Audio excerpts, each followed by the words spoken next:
Hi, it's Dan, and this is the Liverpool Community Podcast.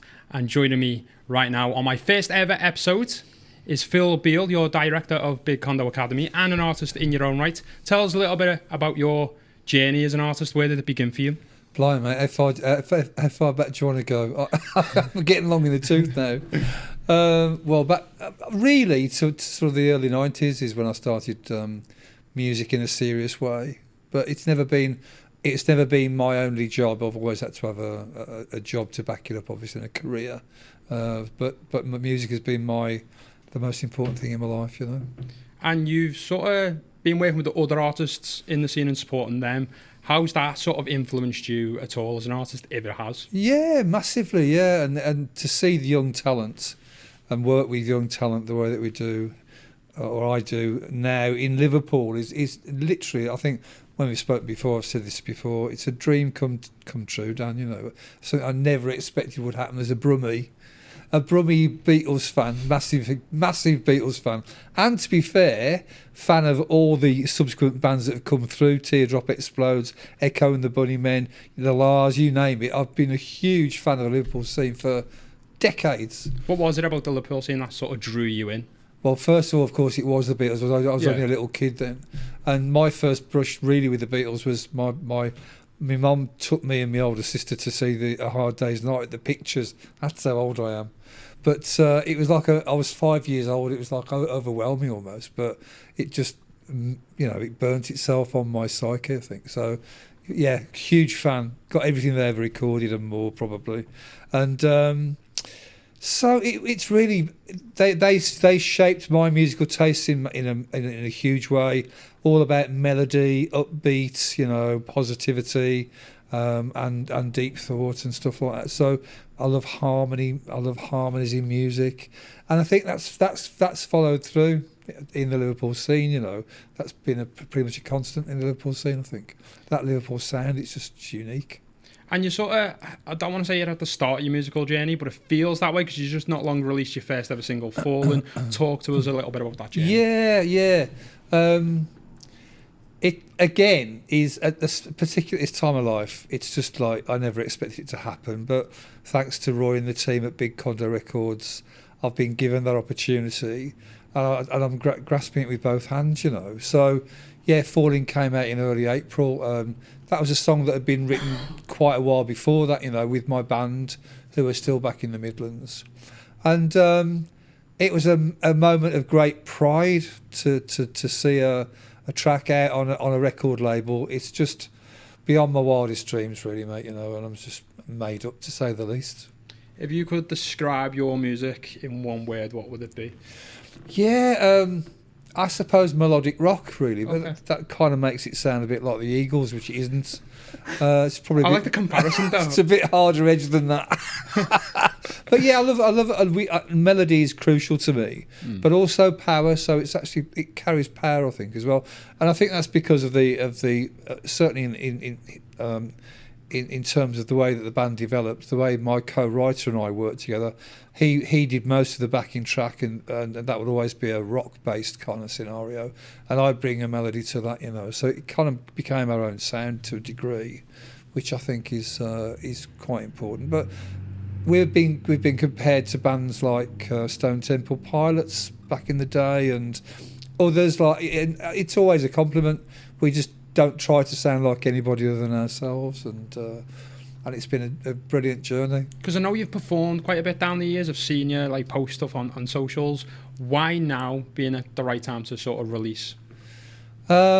Right place, right time. No more than that, really. And I've got a catalogue, Dan, of work which is waiting to be recorded in most cases. So have you been writing all these years as well? Yeah, that's right. So I started out co-writing because I'd always been a poet, just for my own entertainment or for loved ones, and stuff like that. But wasn't really a musician as such, just a massive music fan. Then met Mick Owen, my bandmate. He was the musician in the partnership, and he couldn't write words to save his life, so it was a match made in heaven. And so it worked right from the first session we ever played together, the first rehearsal. Unexpectedly, we started writing there and then. It was quite bizarre, really. And co-writing, I feel like it's quite hard for artists? It's not for all artists. Do you find it easier to co-write with other people, or do you prefer to write solo? It's a hard thing, isn't it? I enjoy both. I like bringing something to somebody else's work and adding to it, as long as they approve of it, obviously.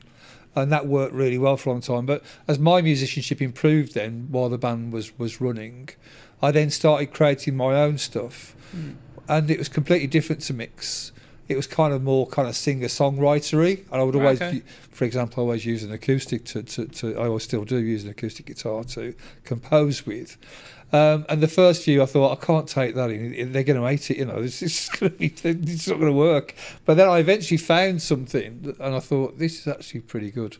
And I made a demo and sent it over to him, and he said that's the best thing either of us has ever written, which was a huge compliment to me. And so my own writing then picked up, and we did both kind of formats, And I know you've worked with that many artists in the Liverpool scene right now.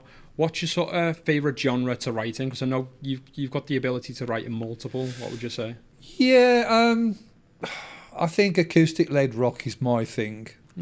So, for example, I was a massive fan of the Seattle scene in the early 90s. Nirvana, obviously, were the absolute, and Pearl Jam as well, particularly Soundgarden, people like that. And when you get the acoustic versions, I always thought that's my thing. So when they did Unplugged in New York, Nirvana, it came out in '93. It was like one of the best albums I've ever heard in my life, I think. And I love the acoustic versions of the Foo Fighters, for example. I prefer the acoustic version to the rock version. I don't know why that is, but that's my thing. So if I've got a style, I suppose it's probably that, power, but with an acoustic front end and lots of melody. I like that. I feel like that's something different we haven't seen, something fresh as well. Take it in a full circle. Let's go back to your latest single, Fallen. Tell us a little bit about the sort of story, songwriting-wise, behind it. What's it about? Yeah. It's autobiographical, hugely. Most of my work tends to be. We can all write story songs, and I've done that in the past and will do again in the future, I'm sure. But that one was particularly was autobiographical. It's about just passion. It's about being in love, and that fantastic feeling you have between two people. And bizarrely, these things have come to... Some people have formulae with which they write, but mine is fairly random. Sometimes I hear a tune, sometimes I hear a phrase I might hear out, I don't know, sat on the train or whatever, and that sparks inspiration. For that song in particular, I heard the drum pattern in my head, and I don't know why, but I heard this particular drum pattern, and that's where I started creating the song from. This one actually is fully written by me. Mick and the band obviously added to it, but it was completely written by me in this instance. And so that's where it came from. It came from a drum pattern. It was really weird, and the band loved it. When I took in again the demo, they thought, we can really work with that, and I think they did a great job. And going to sort of release date, was you nervous because it was the first single you were sort of putting out? I know you'd done a Christmas single before. I did, yeah. Roy put the Christmas song out, which was, that was a great favour to me, I think. But did that help ease your nerves going into releasing Fallen? Yeah, definitely. Yeah. Having done that, it's not like a dry run. I was very serious about the song. That again was autobiographical, but and it wasn't written again as a formula. I didn't sit down one day and say, right, I think I'm going to write a Christmas song and try and catch the Christmas wave. It was nothing like that. It was the way I was feeling at Christmas time as it happened, so it came out as a song, coincidentally. But that was a great tester, I think, and to play that song for the first time actually at the single launch in Warrington on it was a great night, and to have Beth Hubbard back me up on lead guitar was like another dream come true. These are people I literally look up to, and to have that kind of camaraderie around you is like very special, Dan, really special. I can tell you're so passionate about this project. Tell us a little bit more. What can we expect from yourself, Phil, going forward in the next few months? Yeah, well, still writing, and I've got a real hottie on the boil at the moment, actually, which has just come from being around music. I think the more you're around music, the more that your creativity gets sparked, I think. So I've got a really good. I'm halfway through a good brand new song. I've also got some more that are that need to be recorded, so I'm working my way towards getting that done. There's even a version of Falling, which is a different take on it as well, which might come out as a bonus track. Tell us more. Are we allowed to know? I don't see why not. Yeah, I was with the band, and I love reggae. I've always loved reggae. I mean, going back to the 60s. Did not know that about Oh my word, reggae is and Marley is one of my total heroes. And I was just kicking the idea around with the lads in the band and the drummer, particularly Phil Warner. I said to Phil, is there anything we've got that we could try as a reggae version, you know? And we both went like this, and we both said the same word at the same time. We both went, Falling. And he said, we'll try it. So we tried it and it worked, you know. So we could play it either way. Right, okay. And so I've run it by Roy. He likes the treatment. It's only a very rough demo, but I'd like to get that maybe as a bonus track at some point. So is the plan to do an EP, album? Yeah. What's the plan? Yeah, we're hoping for a 5-track EP. Okay. I've got to get grit up, mate. I've got to get weaving. Well, you've got that back catalogue. Is it hard to pick what you're going to use, or you're going to try and do new material for the rest of it? That's quite collaborative, you know. I mean, it'll be a mixture of both. But okay. You know, Roy's a massive influence, as well as a business partner for me. He acts as my manager, you know, essentially, and in lots of other roles as well. So I'll be taking his advice on that. I'll be taking the demos in and saying, I like this one. What do you think? You know, if he says that's not going to work, Phil, then I'll take his word on that and move forward. You know, so it'll be a collaboration. And is it going to sort of tell us a little bit about you as an artist? Because a lot of people use EPs to sort of explain themselves as an artist. Is that what you're trying to do?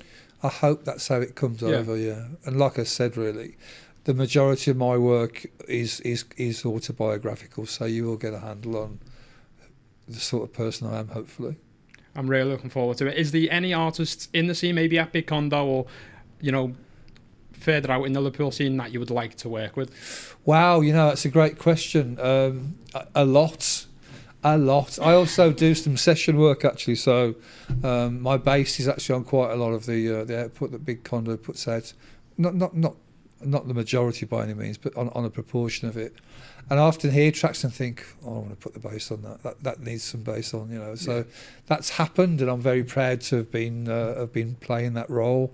But there's a new artist been signed to the label recently called Ems. She's a genius as far as I'm concerned. She's a brilliant writer, great vocalist, works in a kind of slightly light hip hop sing-song kind of style, you know. So I would love to see how our voices work together at some point. That'd be I haven't told him that yet, but you know. He knows now. Now he knows, yeah. But yeah, that would be so cool. That would be so cool. And have we got a date for the next single yet? Do you know what the next single's going to be after Falling? No, not yet. No. Lots of work going on in the background, really. But yeah, I'm hoping it's going to be the new track. I'm really looking forward to it. Any gigs or anything like that we can look forward to seeing you playing live? Keep watching the posts. That's going to happen soon. But I've had to take a little bit of a sabbatical the last few weeks because I've been off colour. So I actually missed a couple of gigs, which was really gutted about it. So because I caused a virus, unfortunately. But I'm on the mend now. I'm better than I've been for ages. So yeah, I'll be getting back out there for sure. Bit of a tough question. I'm going to put you on the spot. Do you prefer studio, like being in the studio, or performing live? Because I feel like it's one of them things you've got to get the balance right as an artist. It's true. Do you know, my favourite part of the whole process is the writing, actually. I really love the creative part of it, yeah. But I love it all, and to work in the studio is a privilege. But to get out there in front of the audience, if you haven't got that as your end goal, then you're not going to get anywhere. So I love communicating with a live audience as well. I love it all, mate. I can't give you a preference, really. I know you've got a lot still on, like, in the works for the EP. Do we know a time scale, roughly, of when people can expect the next release? Yeah, by the autumn, I'd say. Okay. Yeah. And where can people keep tabs on on social media? It's phil.beale.71. And everything, obviously, you being a director at Big Condo as well. Yeah. Where can people find Big Condo? Big Condo Academy, at Big Condo Academy. and I'm not a director of the record company, but it's at Big Condo Records. I just am a signed artist, which is one of the proudest things I've ever said in my life. I'm super proud of you, and all the best going forward, Phil. Thanks, Dan. It's been so good to talk to you, mate. It's been great speaking to you, mate. Absolutely brilliant. Thanks for being on the first episode as well. Congratulations. Thank you.